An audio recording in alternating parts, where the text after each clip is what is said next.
I spent a lot of time in the last year and a half trying to pinpoint what my work is. What is my job? What is my role? Because obviously I'm not going to save the world. Like, none of us are, not a part. And I kind of landed on this phrase that I've been keeping with me. And it's bringing people together around a common purpose. We're at the deceleration of anthropogenic environmental decline. And when you just take the first part of that sentence, it doesn't seem so overwhelming. It's just bringing people together. Welcome back to another edition of Be the Change Georgia, brought to you by Be Local Georgia. I'm Nathan Stuck, and I'm passionate about amplifying the voices of the amazing leaders surrounding the B Corp community in the Southeast who are showing how making a profit and making a difference aren't mutually exclusive ideas. Today, there are more than 4,000 B Corps across 75 countries and 150 industries, unified by one common goal: transforming the global economy to benefit all people, communities, and the planet. If you want to learn how to plug into our purpose-driven business community alongside the inspiring leaders we feature on this show, check us out at belocalgeorgia.com, and we'll hope to meet you at our next event. Hey, everybody, and welcome back to another episode of Be the Change Georgia. We're joined today by Tyler Thompson, the organizer of the Green Market Fair that is coming up in Atlanta on Earth Day weekend. Tyler, welcome to the show. Thanks for having me on, Nathan. Love your hat. And it's, well, thank you. It's still rocking that national championship glow. It's funny, we were joking before we hit the record button on what your actual title was. And so we'll throw out the one I proposed is you're the organizer and also the chief crazy person I like that a lot. Who is undertaking this endeavor that we're all looking forward to. So excited to have one of our conversations publicly with the world. So without further ado, we'll just kind of get going here. One of the coolest things as I've gotten to know you is your passion. But I'd love for you to share with your listeners, like, who sparked that passion? It's turned into a career for you. It's turned into a pursuit of different endeavors of environmental solutions, sustainable development. But where does that passion stem from? Yeah, basically I grew up hearing my dad preach from a pulpit of our kitchen table constantly about environmental decline, and he had some ideas about what we can do to, mitigate the worst consequences of that. But I pretty much ignored him for the most part for a long time. I assumed that if he knew it, like most people would know it. And just as I led my life and pursued my own interests, I realized most people don't really understand in a meaningful way what's going on environmentally speaking, because it's complicated. Things are connected. It's not super clear cause and effect. But what is super clear is that humans are having an impact on the environment in a negative way, and that we have to do some things to mitigate that. So I sort of came around to that realization that what I had grown up listening to was unique. Most people probably didn't have that kind of, those kinds of lessons preached to them in such an academic way. My dad's an environmental business writer and has been for a long time. He was mostly a freelance journalist, but wrote a book in 1992 called The Environmental Entrepreneur: Where to Find a Profit in Saving the Earth. And in 1992, that was pretty progressive title because people in economics, people in business didn't want to have anything to do with the environment. Environmentalists didn't want to have anything to do with business. The two were at odds. That has changed. We're in a totally different place now. But from that book stemmed much of his research and writings. And he's published some other books as a ghostwriter and is working on a couple now, which is really the source material for what I'm working on with the Atlanta Green Market Fair and beyond. That's awesome. And it's funny, I was going to ask you that follow-up question. At what age did you start drowning them out? And then at what age did you start listening? Man, I would say that it took me a while to come around to this in more of a full-time capacity. Like I mostly ignored him and pursued my own thing, even attempted a couple different careers for most of my life. It's really been recently, since maybe 2017, that I've been working with him more directly on his book and what's possible beyond the book. But yeah, my initial career pursuit was to work in international development, international aid in some capacity. I got my master's degree in international development, which is a pertinent degree for somebody who wants to work abroad in a development capacity. Was a Peace Corps volunteer in Albania for a couple of years. That was sort of a direct translation of my degree in practice. And just learned through that, development work, international aid, solving poverty issues abroad, these are all things that can be done well, but often aren't. And I was a little bit disillusioned with the work and came home looking for something else. Randomly got a corporate job, worked out for a while, left that, took this big bicycle trip across the country just to kind of reset myself, and discovered on that trip that, this legacy from my dad was kind of ripe, and that I could maybe help. So I started working more fully to bring his work to life. And let's back up to that, to getting your master's degree. So maybe you can, translate this into layman's terms for us. But curious to know what you learned and what has, I guess, fundamentally changed or stayed constant about your thinking since then. And the thesis, for the record, was Perspective, Evaluation, Synthesis of a Localization Strategy for the Sustainable Development Goals. I understood a couple words in there. Yeah, that was my master's thesis. It's one of those check the box things that was required of my degree, but it was informed by my work as a Peace Corps volunteer. Basically, the sustainability goals had recently been set at the time of my degree. And I was really interested in how they can be localized. So how local governments, businesses operating locally, nonprofits operating locally can take these global goals and translate them into their local environments. And so the synthesis was basically just looking at different examples of localization strategies that touched on some of the different sustainable development goals around the world. And I drew a lot from my time in the Peace Corps in Albania, which is a pretty interesting country. Much like North Korea was, much like North Korea is today, Albania was up until like 1992 when it opened up to the rest of the world and chaos ensued. So I was there back in 2013, 2014, 2015.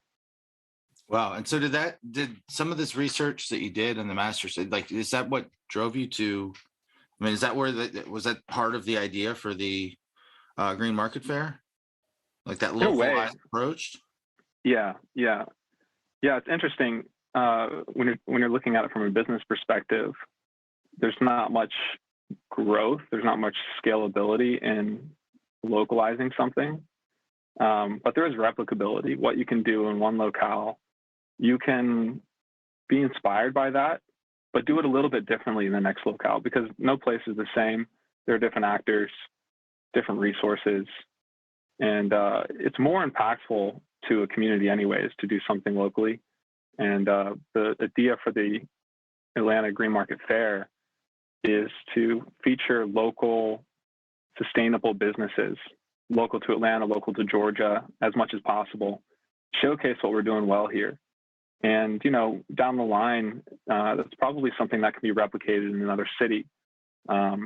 Just because we mostly hear about national issues, global issues in the news, these are the kinds of businesses too. With that kind of reach, you have more marketing power to share what you're putting out there in the world. So you're more aware of those kinds of things. The local businesses are usually smaller. They don't have that marketing spend. You probably don't hear about them as much. Kind of gets drowned out in the noise. So this is an opportunity to showcase those businesses that are doing things right. That's awesome. Yeah, no, I love the whole idea too of the local movement starting. I think, that's one of the important things, and even the its own unique flair, like Be Local Georgia. There's Be Locals across the country, but Be Local Georgia is uniquely Georgia. One of these days they'll make me take the peach out of my logo, but but yeah, it is that approach. And talking to, as I've gone down since meeting you, more and more of an environmental rabbit hole. The power of acting locally, the power of almost the ease of acting locally too, versus trying to change things, and we get so overwhelmed by this global problem that we're all facing that we don't see the forest for the trees. When it's like, your city hall is 1.5 miles that way, just go down there and see what you can start changing. Run for county committee, all these simple little things that nobody ever, just kind of everybody gets overwhelmed by this problem, and we stare at it and we don't do anything at all. Any action's better than inaction, I guess, unless it's negative action, but Totally. No, it's interesting too to see what happened with the pandemic. Fresh Harvest is one of the vendors that'll be coming to the fair this April 23rd, the day after Earth Day. And their business model is interesting. They source almost all of their ingredients locally. So their average radius is something like 67 miles in terms of where they're sourcing from their distribution center out in Clarkson, Georgia. And they totally crushed it during the pandemic. And it's because local economies of scale enabled them to source throughout the pandemic, where you saw global supply chains completely collapse. And you have all these dairy farmers dumping out milk, industrial farmers of produce tossing stuff back out in the fields. A lot was lost because the global supply chain basically couldn't accommodate the strains of the pandemic. But the local supply chains could. And that's an important lesson, I think. Yeah, no, it's I'm excited. I'm excited to meet a lot of these vendors. Speaking of stores, you're also the co-founder of TESS, or the Environmental Solutions Store. What ultimately led you to be a part of that? And we've talked a little bit on it, but what also how did that play into the Atlanta green market as well? Like, what was the obviously we've talked about your father, and we've talked about some of the time in the Peace Corps and the master's thesis. What ultimately made that decision for you? Yeah, it's a natural extension of the fair, I'd say. It's in fact the fair is an opportunity to sort of announce the brand TESS to the world. And essentially what's envisioned as is an e-commerce platform for local sustainable products and services. And when we're talking about what's replicable versus scalable, sort of what I envision in a cooperative model is a fair like the Atlanta Green Market Fair in Atlanta, replicated in another city.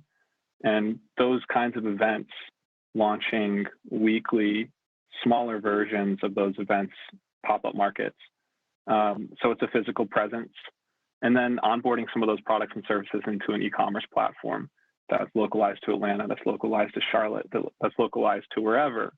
And it's that place that fills the gap between you going out to the physical market, like you would go out to a farmer's market or something. Whenever you need something, if you're too lazy to go out on Saturday, or it's raining or something, you just pop onto the e-commerce platform and you can manage your purchases there. And the whole reason that a marketplace like this is important is because it enables all of us to make a really easy choice to buy green, which sends a signal to the marketplace that consumers are interested in and actually prefer sustainable versions of products and services. And that essentially displaces the demand for polluting products and services. And the more that happens, the more economies of scale support green solutions and abandon polluting products and services that are causing so many of our problems.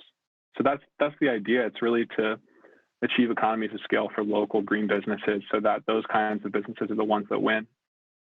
What, and I'm going to play not devil's advocate here, but I'm curious, from the traditional business model, to grow it and locally, but locally you're thinking, okay, how do I expand? How do I scale? How do I grow?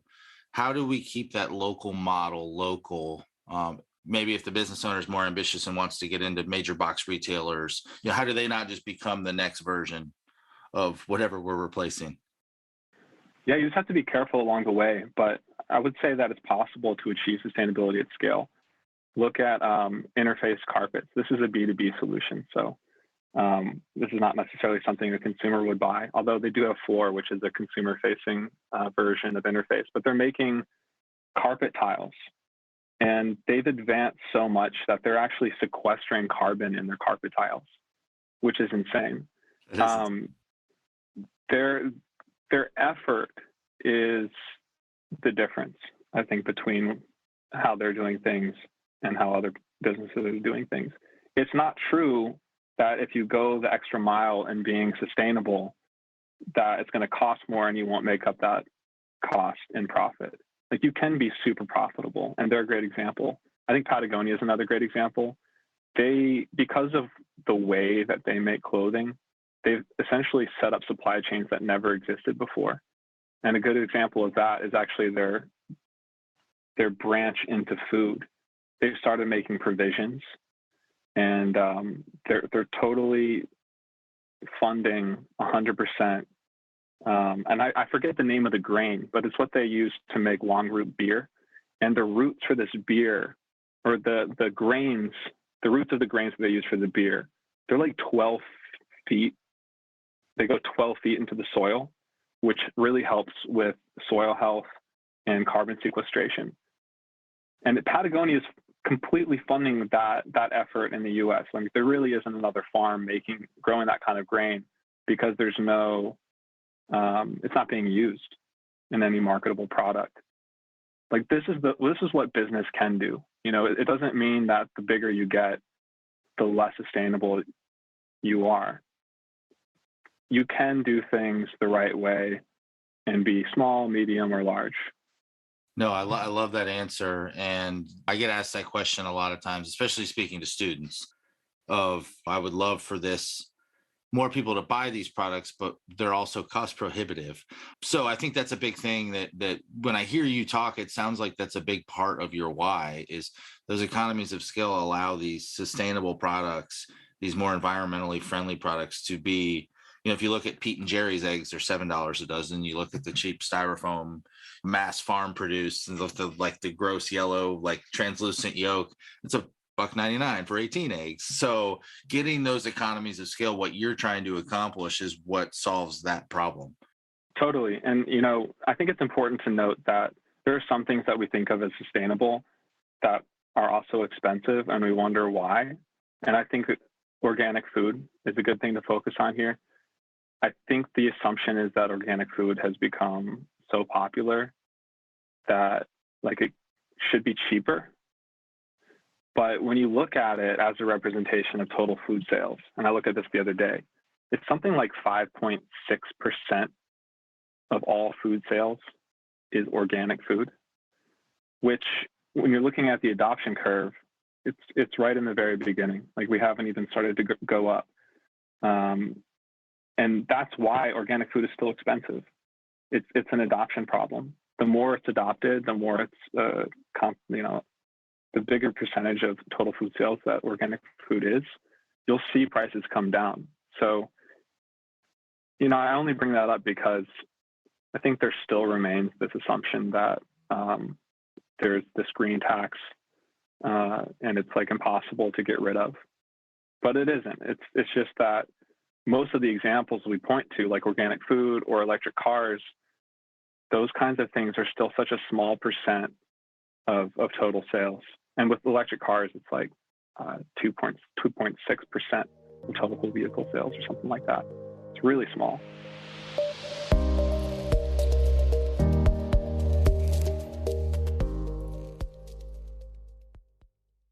So with all the work still left to be done, and you and I share a similar belief of, we talked earlier about action, just do something, get involved. And there's so much work to be done. What drives your optimism? What keeps your energy levels high? Even this, I'm part of your planning committee for the Green Market Fair, and thank you. I can only imagine, and I've been overwhelmed by some of it of just being on a couple committees. And so I know what your workload looks like. What gets you out of bed in the morning? What keeps you moving? And what real change do you hope to see, not just from this, but just when you look back 50 years from now on your lifetime of work, your legacy that you carry on from your dad? What do you hope to see, and kind of and I'm assuming that's probably what drives you? Yeah, I guess, I'll say a few things here.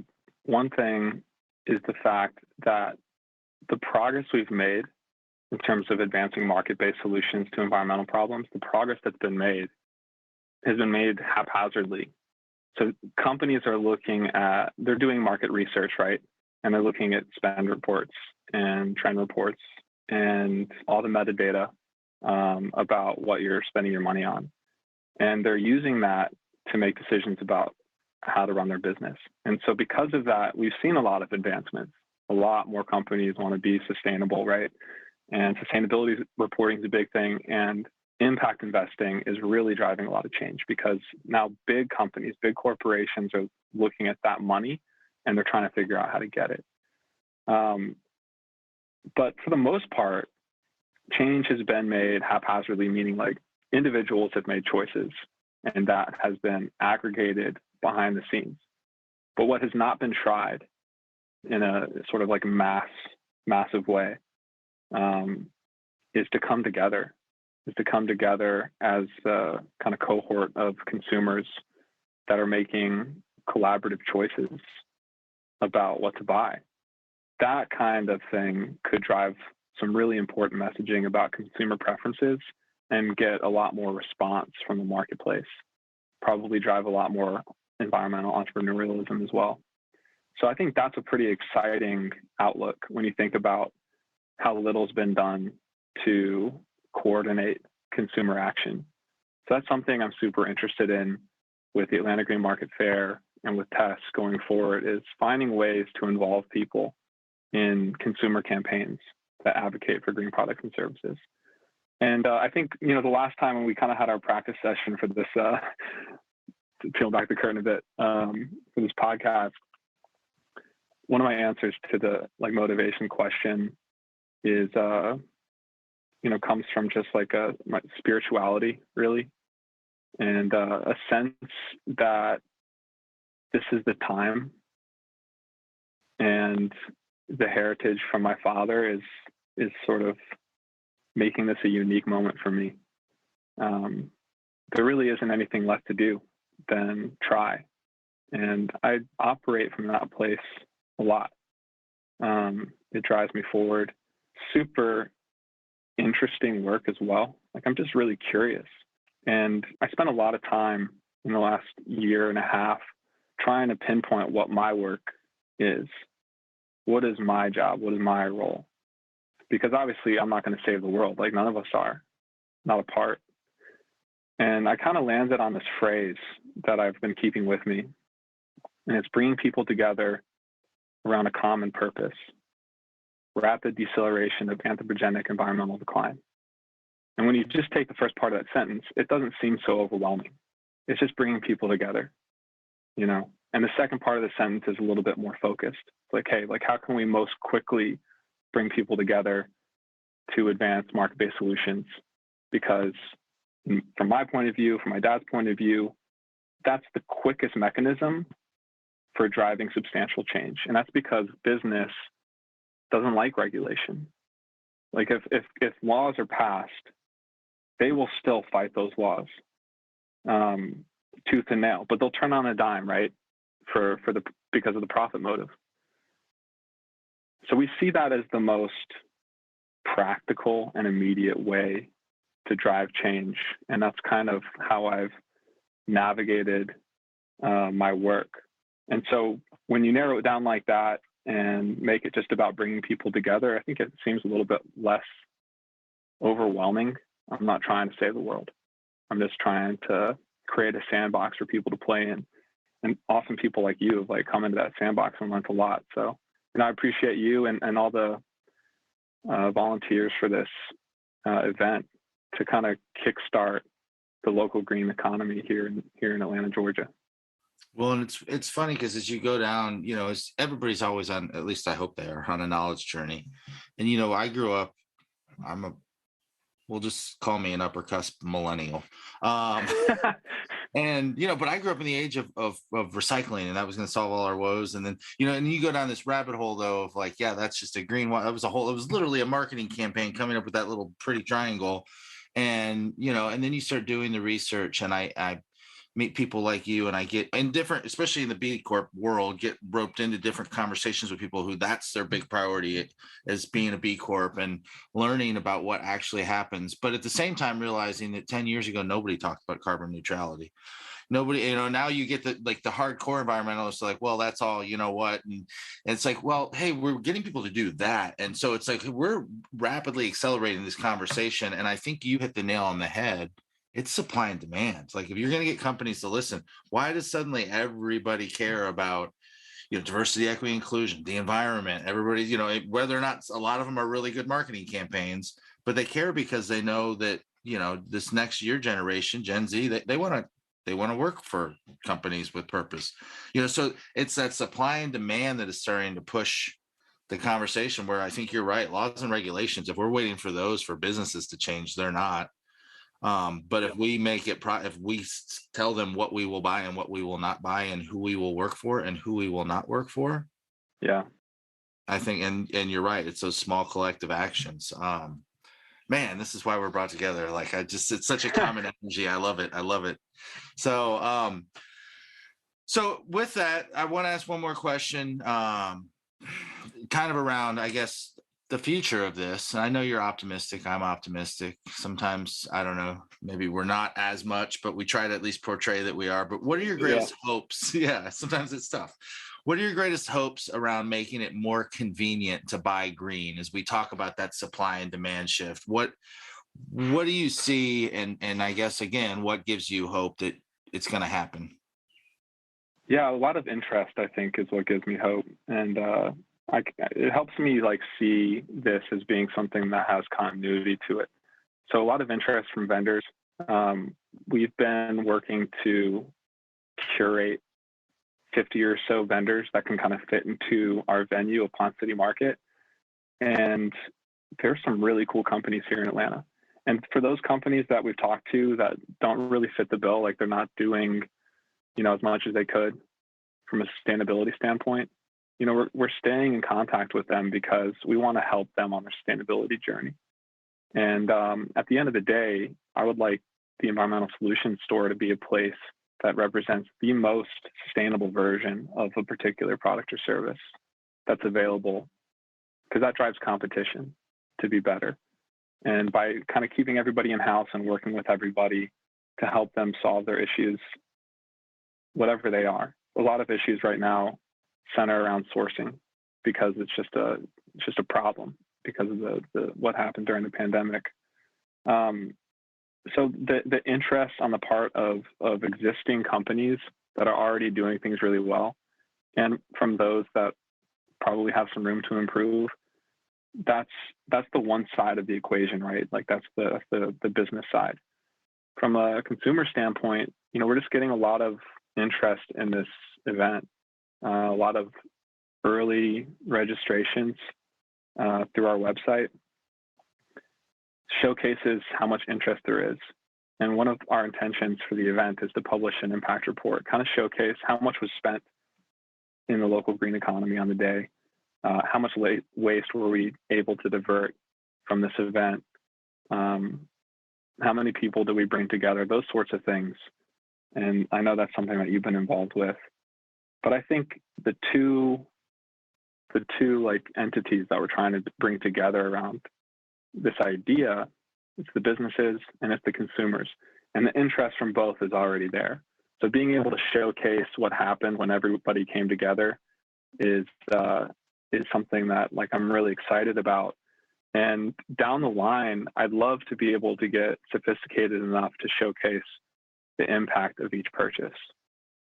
Some companies do that really well. Like Allbirds, their shoes have a carbon number associated with each pair that it's sold. And it's how much carbon was, how much CO2 was emitted because that shoe was made, or that those pairs of shoes were made. That's a super interesting fact. If we can get that sophisticated with every product and service that's sold, that starts to get really compelling.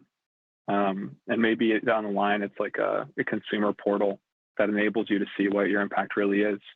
And especially when you start comparing, a purchase of, XYZ product versus another, that's needle moving stuff. So I'm excited about that potential, and in terms of what I kind of hope to see going forward. I hope we can get that clear Because I think the whole idea of sustainability reporting is really confusing to most people. For the most part, you communicate effort, not impact. But impact is the number that I think we all want to see.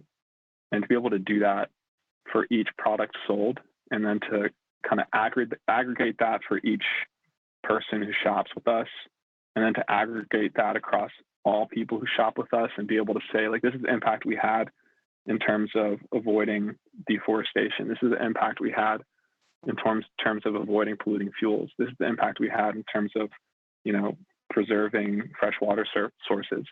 To have that kind of clarity, that's something that I really want to see going forward, because I think it's what would drive the most behavior change.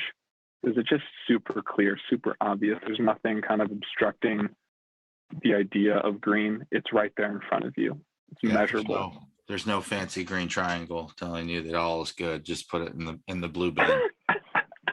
So, well said. Much shorter answer. So that's my vision. One of my favorite greenwashing commercials of all time was the Keurig one, where they're like, our things are now recyclable. She's bouncing it off the wall and into the recycling bin. I'm like, not anywhere. But anyway, let's not go down that rabbit hole. I guess Keurig's not going to be a sponsor of the podcast. No.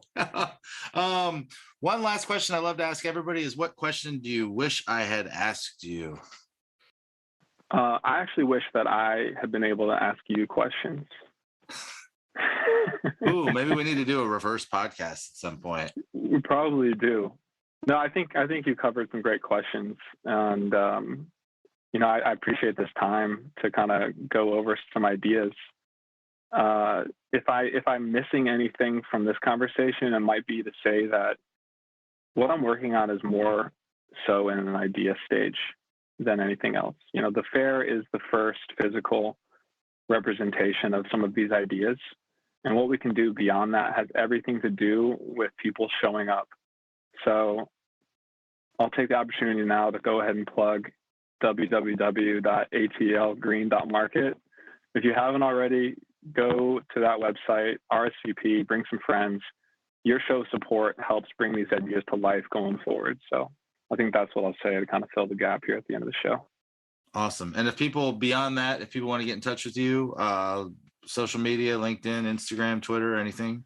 Yeah, I'm pretty bad at social media stuff, so I don't have Twitter. I feel like you're good if you have a Twitter, and really good if you have TikTok. Is that how it works these days? I don't know. I think I'm really good at LinkedIn only. That's the only one I have. Yeah. You can find my contact information on the website, and feel free to reach out. Our Instagram handle is atlgreen.market. And feel free to reach out. Love to hear from anybody who's curious about anything we talked about today, has questions, wants to help, whatever it may be. Yeah, and plug in beyond too, because this